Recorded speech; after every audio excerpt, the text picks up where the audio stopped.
Hello दोस्तों, स्वागत है आपका अपने यूट्यूब चैनल अंबुज पाठशाला में। तो इस वीडियो में हम लोग JAC board weekly test class 12th का इंग्लिश कोर का most important viral question paper देखने वाले हैं, जिसका कि एग्जाम आप लोग का होने वाला है 24 अगस्त को। ठीक है, तो चलिए वीडियो को स्टार्ट करते हैं। और वीडियो को स्टार्ट करने से पहले हमारे चैनल पर नए हों तो चैनल को सब्सक्राइब करके जो रख लीजिएगा, साथ ही वीडियो को अपने दोस्तों के पास भी शेयर कर दीजिएगा। और इस वीडियो में हम लोग ऑब्जेक्टिव प्लस सब्जेक्टिव दोनों का यहाँ पर देखने वाले हैं। वीडियो बहुत ही ज़्यादा इंपॉर्टेंट होने वाला है, तो चलिए स्टार्ट करते हैं और एक एक करके हम लोग यहाँ पर देखेंगे।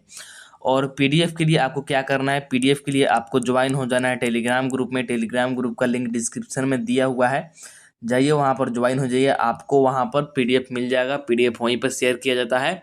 और साथ ही इंस्टाग्राम का भी लिंक डिस्क्रिप्शन में दिया हुआ है, आप लोग मुझे वहाँ पर फॉलो कर सकते हैं। वहाँ पर फॉलो करके आपका जो भी पर्सनल डाउट हो, इश्यू हो, आप मुझे डीएम कर सकते हैं, आपको रिप्लाई मिल जाएगा।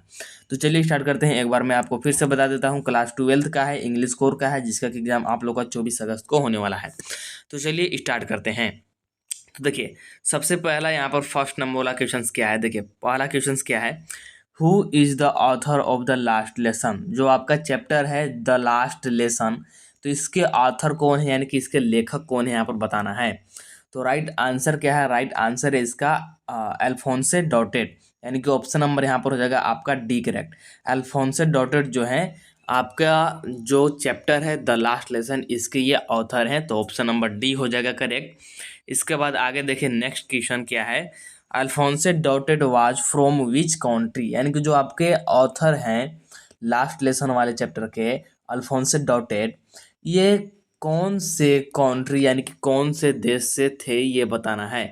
तो राइट आंसर क्या जाएगा, राइट आंसर आ जाएगा फ्रांस, यानी कि ऑप्शन नंबर बी, ये फ्रांस के निवासी थे, तो ऑप्शन नंबर बी आ जाएगा राइट। इसके बाद आगे बढ़ते हैं। तो नेक्स्ट क्वेश्चन देखिए क्या बोल रहा है कि what is author's pen name. ये जो क्वेश्चन है एक्चुअली ये है आपका द टाइगर किंग से, जो आपका चैप्टर है द टाइगर किंग, उससे ये क्वेश्चन लिया गया है। तो पूछ रहा है कि what is author's pen name, यानी कि जो ऑथर हैं लेखक, उनके पेन का क्या नाम है। तो इसका राइट आंसर क्या जाएगा, इसका राइट आंसर आ जाएगा कल्कि, यानी कि ऑप्शन नंबर यहाँ पर हो जाएगा आपका सी करेक्ट। जो ऑथर है उनके पेन का नाम कल्कि है। इसके बाद आगे देखिए नेक्स्ट क्वेश्चन कौन सा है, about which time is the story based, यानी कि जो स्टोरी है ये किस टाइम पे बेस्ड है, ये बताना है।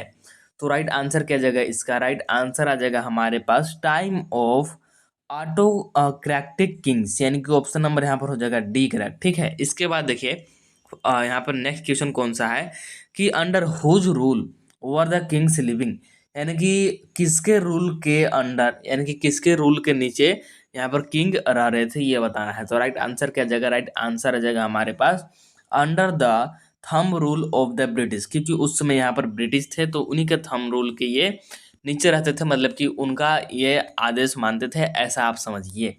तो ऑप्शन नंबर यहाँ पर आ जाएगा डी करेक्ट इसका भी। ठीक है, इसके बाद आगे बढ़ते हैं। तो आगे आपका ग्रामर सेक्शन से क्वेश्चन रहने वाला है, क्योंकि इस बार का सिलेबस ग्रामर और जो आपका लेसन है, मतलब कि चैप्टर है, सभी को एक साथ लेकर के चला जा रहा है। तो देखिए नेक्स्ट क्वेश्चन क्या है, what is placed on the top of N article, यानी कि जो आर्टिकल हम लोग राइटिंग करते हैं, आर्टिकल राइटिंग जब करते हैं, तो सबसे टॉप में पूछ रहा है कि टॉप में क्या प्लेस्ड होता है, मतलब कि क्या लिखा हुआ होता है।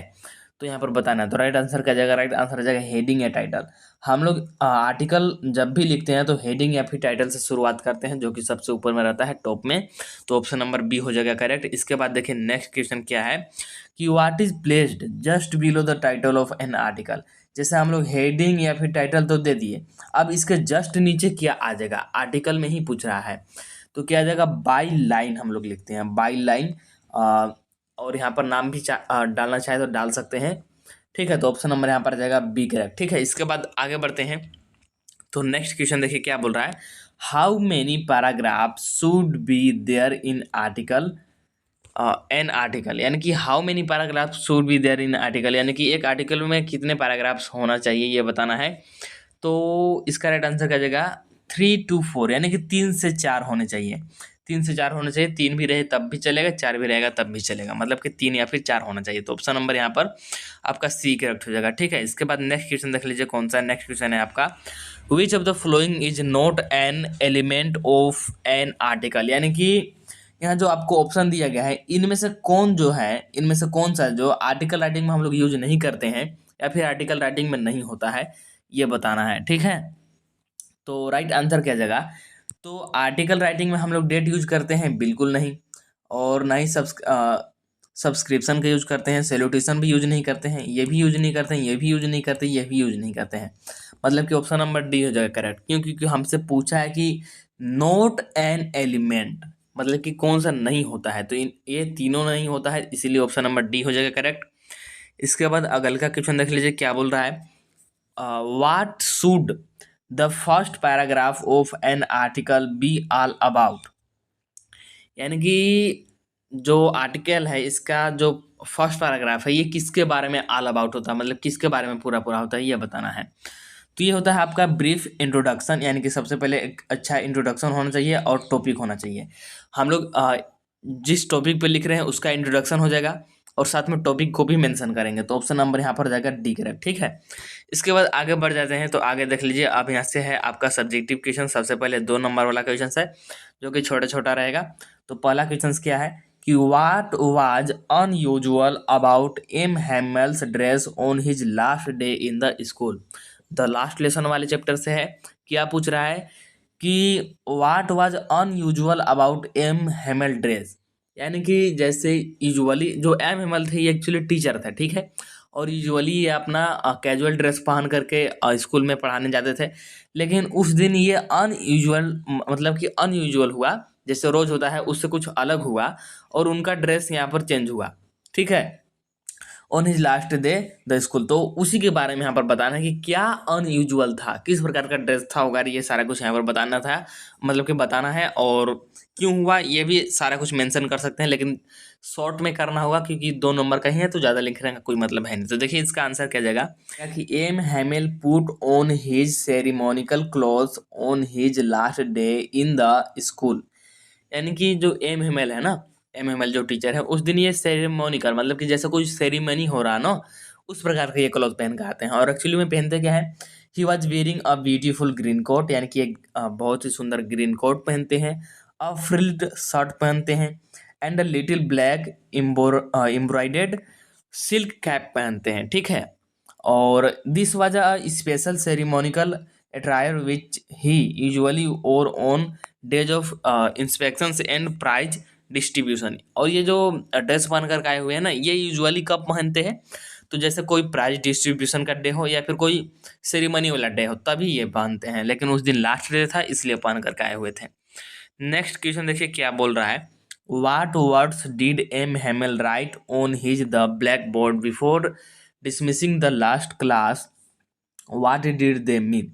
यानी कि जो हमारे टीचर हैं एम हेमल, ये स्कूल को डिसमिस करने से पहले ब्लैक बोर्ड पर क्या लिखते हैं ये बताना है, और उसका मतलब क्या है ये भी बताना है। ठीक है, तो देखिए इसका आंसर क्या जाएगा, before dismissing the last class M Hamel turned to the blackboard and write the phrase we are love friends as large as he could, मतलब कि जितना बड़ा वो लिख सकते थे उतना बड़ा लिखते हैं। ठीक है, दिज वर्ड्स मीन, मतलब कि इसका मतलब क्या है, लॉन्ग लिव फ्रांस, इसका मतलब है लॉन्ग लिव फ्रांस, और ये इंपॉर्टेंट है।